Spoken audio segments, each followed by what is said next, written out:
In, at R on নিয়ে তোমরাও কি কনফিউশনে ভোগো? কোথায় ইন হবে, কোথায় অ্যাট আর কোথায় অন? তোমাদেরও কি সমস্যায় পড়তে হয়, কনফিউজড হয়ে যাও এটা নিয়ে? যেমন ধরো at 9 PM নাকি on 9 PM, in the bus নাকি on the bus, on Friday নাকি ইন ফ্রাইডে। আমার মতো তোমরাও কি কনফিউজড? এই কনফিউশন দূর করতে আজকের ক্লাসটাই যথেষ্ট। আজকের ক্লাসটা যদি পুরোটা দেখো, একদম স্কিপ না করে শেষ অবধি, তাহলে ইন, অ্যাট আর অন কোথায় ব্যবহার করবে, কোথায় করবে না, একদম ক্লিয়ার হয়ে যাবে। আর ভিডিওর শেষে রয়েছে একটা কুইজ, যেটার উত্তর দিলে তোমরা কতটা ঠিকঠাক শিখতে পারলে কিনা সেটার একটা নিজেদের সেলফ মূল্যায়ন কিন্তু হয়ে যাবে, একটা সেলফ অ্যাসেসমেন্ট বলতে পারো। তাই ভিডিও দেখতে হবে শেষ পর্যন্ত, আর উত্তর দিতে হবে কুইজে কমেন্ট সেকশনে। ভালো লাগলে লাইক, শেয়ার আর কমেন্ট। শুরু করি চলো আজকের ক্লাস। আজকে আমরা যে সেগমেন্ট নিয়ে কথা বলবো সেটা হচ্ছে ইন, অন আর অ্যাট। গ্রামারের ভাষায় এটাকে বলবো প্রিপোজিশন। তাহলে আমরা প্রিপোজিশনের তিনটে কনফিউজিং প্রিপোজিশন নিয়ে আমরা কথা বলছি। গ্রামারের ভাষায় এটাকে কি বলবো ছোট্ট করে জেনে নিই, এটাকে বলবো আমরা প্রিপোজিশন। একটা কথা মাথায় রাখো, প্রি মানে আগে, প্রি মানে আগে, আর পজিশন মানে অবস্থা, অবস্থান বোঝাতে আমরা পজিশন কথাটা ইউজ করি। তাহলে আমরা বেসিক্যালি অবস্থান বোঝাতে যে ওয়ার্ডটা তার আগে লাগাই সেটাই প্রিপোজিশন। প্রিপোজিশন শব্দটা বড়, কিন্তু ভেঙে যদি শেখো তাহলে কিন্তু এটার মানে একদম ক্লিয়ার।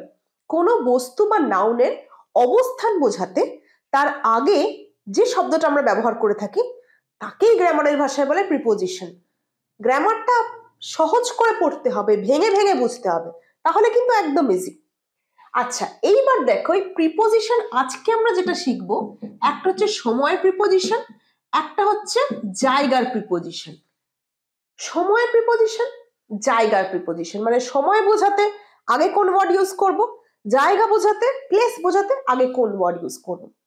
প্লেস বোঝাতে জেনুইন আমরা ইন আর অন ইউজ করে থাকি, প্লেস বোঝাতে আমরা ইন আর অন ইউজ করে থাকি, টাইম বোঝাতে আমরা ইন আর অ্যাট ইউজ করে থাকি।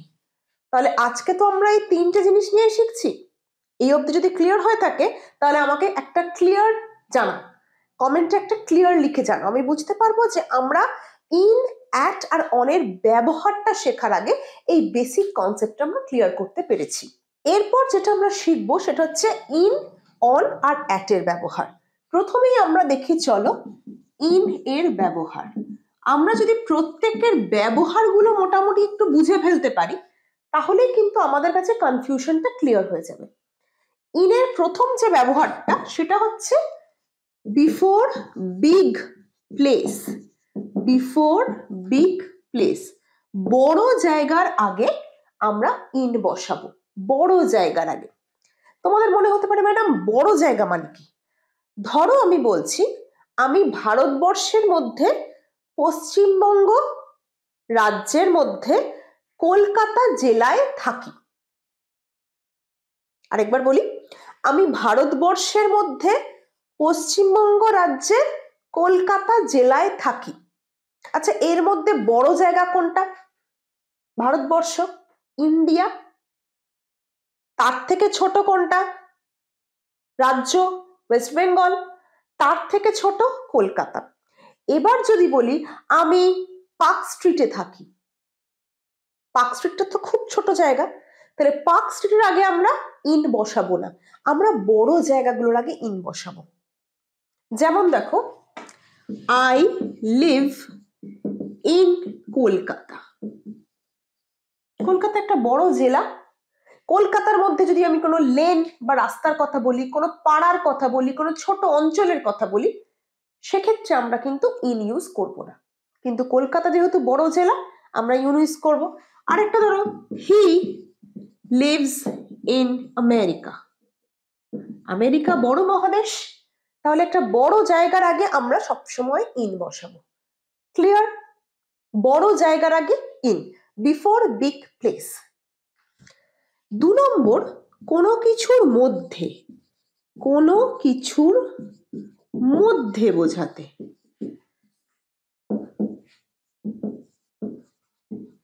বড় জায়গার আগে। আচ্ছা, এটা হয়ে গেল কোনো কিছুর মধ্যে। ধরো একটা বাটি বা একটা গ্লাস, তার মধ্যে, ভেতরে যখন কোনো কিছু বোঝাবো আমরা প্রিপোজিশন ইন ইউজ করব। ধরো আমি এই ঘরের মধ্যে আছি, I am in the room. I am in the room.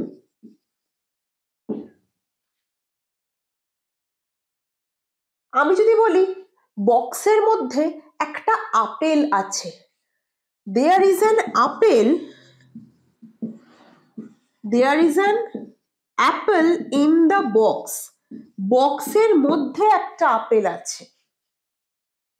আলমারির মধ্যে জামা আছে, there are clothes in the almirah. মধ্যে বোঝাতে কিন্তু আমরা কি ইউজ করব? আমরা ইন ইউজ করব। কোনো কিছুর মধ্যে, কোনো কিছুর ভেতরে। বোঝা গেছে? আমরা দুটো ইউজ শিখে গেলাম। এরপর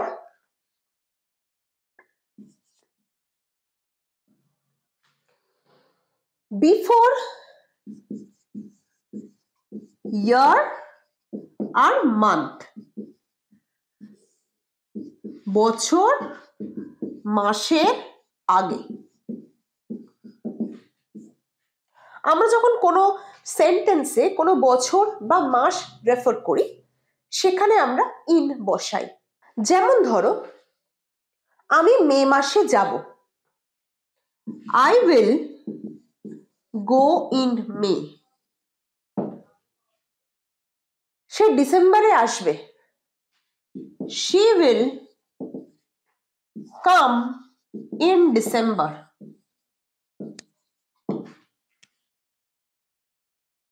আর ধরো বললাম আমি 2010 সালে ভারতে এসেছিলাম, I came in India in 2010. I came in India, ধরো আমি এখানে লিখলাম I came in India in 2010.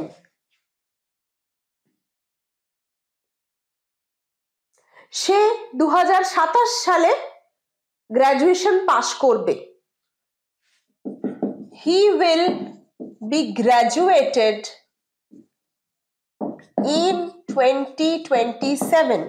He will be graduated in 2027. 2027 সালে সে গ্র্যাজুয়েশন পাস করবে। তাহলে দেখো বছরের আগে, মাসের আগে আমরা কি ইউজ করলাম? আমরা কিন্তু ইন ইউজ করলাম। কিন্তু যদি আমরা দিনের আগে বলি যে আমি সোমবার আসবো, I will come in Friday, in Monday, না, কি হবে আমরা একটু পরে দেখব। শুধু মনে রাখবে বছর মাসের আগে আমরা ইন ইউজ করব। ইনের বেসিক ইউজ গুলো ক্লিয়ার হয়েছে? আশা করি এগুলো আর ভুল হবে না। যদি মনে হয় এগুলো ক্লিয়ার হয়েছে কমেন্টে প্লিজ লেখো ইন ক্লিয়ার, ইন ক্লিয়ার। ইনের ব্যবহারের পর এবার জানবো অ্যাট কোথায় কোথায় ব্যবহার হয়। আমরা এবার শিখবো অ্যাট এর ব্যবহার। অ্যাট এর ব্যবহার প্রথমেই আমরা লিখব সময়ের আগে, সময়ের আগে। আমি কাল সকাল 8টায় অফিস যাব, I will go to office at 8 a.m. I will go to office at 8 a.m. আমার ভিডিও পাবলিশ হবে সন্ধে 6টায়, বা আমি ভিডিও পাবলিক করব সন্ধে 6টায়, I will publish my video at 6 p.m. ট্রেনটা সন্ধে রাত 9টায় আসবে, The train will arrive at 9 p.m. বা 9 o'clock. বোঝা গেছে? সময়ের আগে আমরা@, বসালাম, সময়ের আগে @ বসালাম। এরপর 2 নম্বর ইউজ, ছোট জায়গার আগে। মনে আছে বড় জায়গার আগে আমরা ইন বসিয়েছি, ইন কলকাতা, ইন আমেরিকা। তাহলে ছোট জায়গার আগে আমরা কি বসাবো? ধরো আমি লিখলাম আমি পার্ক স্ট্রিটে থাকি। পার্ক স্ট্রিট কলকাতার একটা ছোট অঞ্চল। I live at Park Street.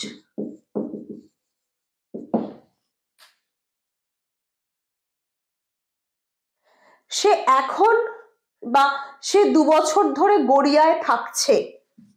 He has been living at Garia for 2 years. সে 2 বছর ধরে গড়িয়ায় থাকছে। He has been living at Garia for 2 years. সে হয়তো অফিসে থাকবে। অফিস ছোট জায়গা। He may be at the office. He may be at the office. ছোট জায়গার আগে আমরা at বসাবো। ক্লিয়ার? at সময়ের আগে, at ছোট জায়গার আগে। ছোট জায়গার সাথে সাথে যে জায়গাটা মনে রাখতে হবে সেটা হচ্ছে স্পেসিফিক জায়গা। স্পেসিফিক জায়গার আগেও আমরা at বসাবো। ধরো বললাম সে রেলওয়ে স্টেশনে অপেক্ষা করছে। রেলওয়ে স্টেশন একটা স্পেসিফিক জায়গা, একটা ল্যান্ডমার্ক এরিয়া, সেই জায়গার আগেও আমরা at বসাবো। He is waiting at the railway station. He is waiting at the railway station. Railway station একটা স্পেসিফিক জায়গা। Railway counter, he is at the railway counter. He is at the bank. Specific জায়গা, ছোট জায়গা, আমরা specify করে বলছি সে সেখানে আছে। wait for me at the gate. গেটের সামনে দাঁড়াও। wait for me at the gate of the building.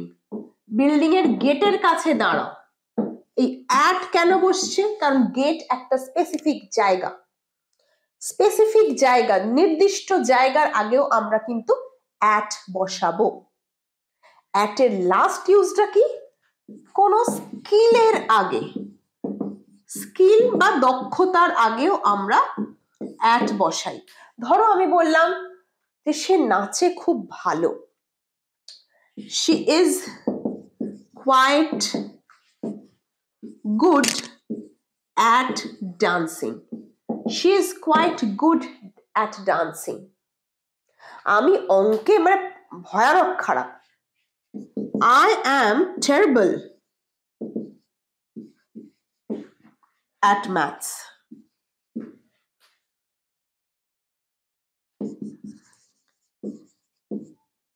They are pro at football.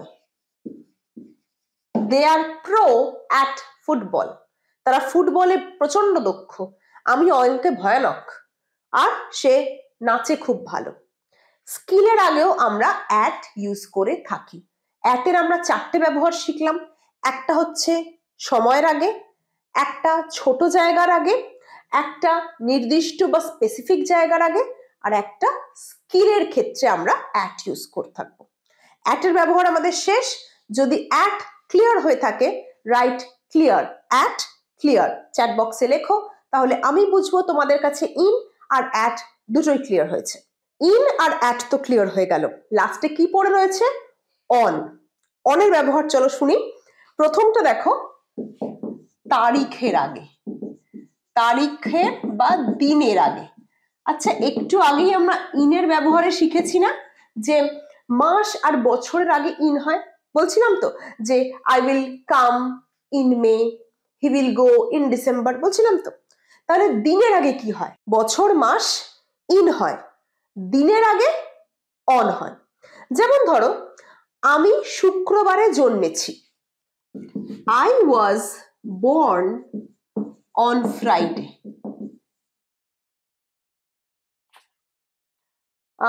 আমি যদি বলি যে 10ই জুন আমি বাড়ি যাব, I will return home on 10th June. দেখো তারিখের আগে অন বসলো, দিনের আগে অন বসলো, তাহলে তারিখ বা দিনের আগে আমরা অন বসাবো। আচ্ছা, অন বসিয়ে তারিখ বা দিনের আগে অন বসিয়ে একটা সেন্টেন্স তোমরা কমেন্ট বক্সে করে আমায় জানিয়ে তো, যে কোনো সেন্টেন্স যেখানে তারিখ অথবা দিনের আগে তোমরা অন ইউজ করছো। পরের ইউজটা দেখো, কোনো কিছুর ওপর বোঝাতে, কোনো কিছুর ওপরে বোঝাতে,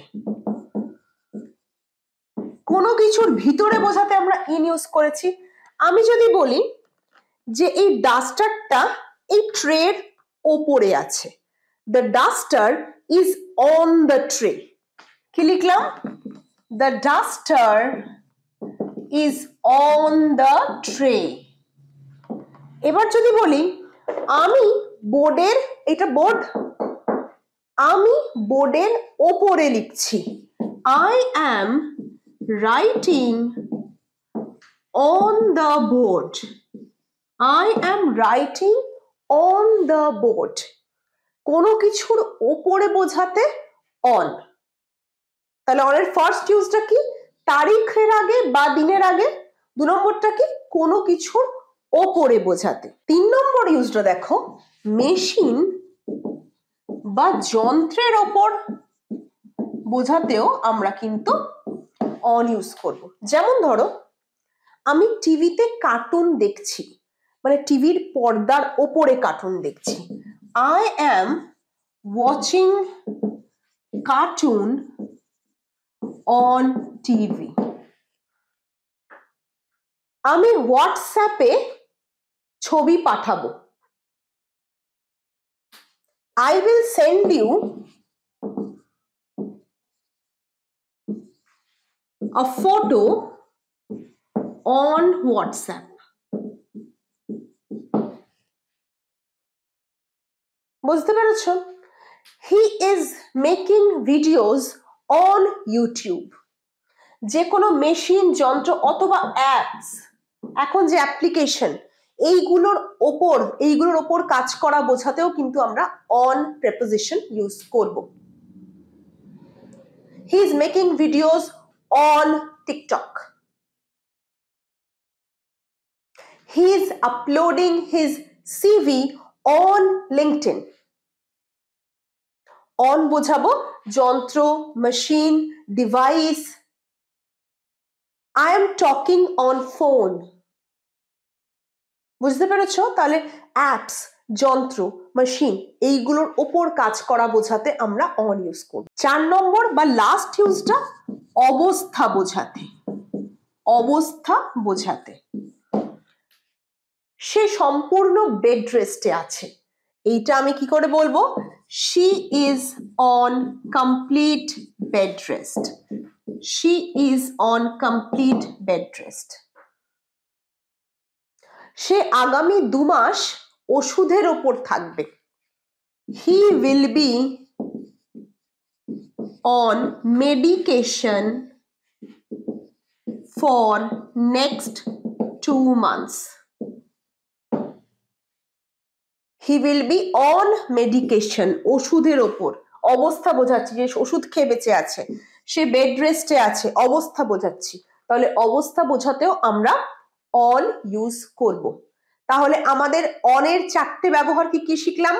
একটা দিনের আগে বা তারিখের আগে, একটা অবস্থা বোঝাতে, মেশিন বা যন্ত্রের ওপর, আর কোনো কিছুর ওপর বোঝাতে। 4টে অনের ইউজ আশা করি ক্লিয়ার হয়ে গেছে। এইবার পালা হচ্ছে আমাদের সেই কুইজের। এতক্ষণ ধরে যা শিখলে সেটাই এবার টেস্ট করার পালা। থাকবে 5টা কোয়েশ্চেন, তোমরা কমেন্টে উত্তর লিখে আমাকে জানাবে।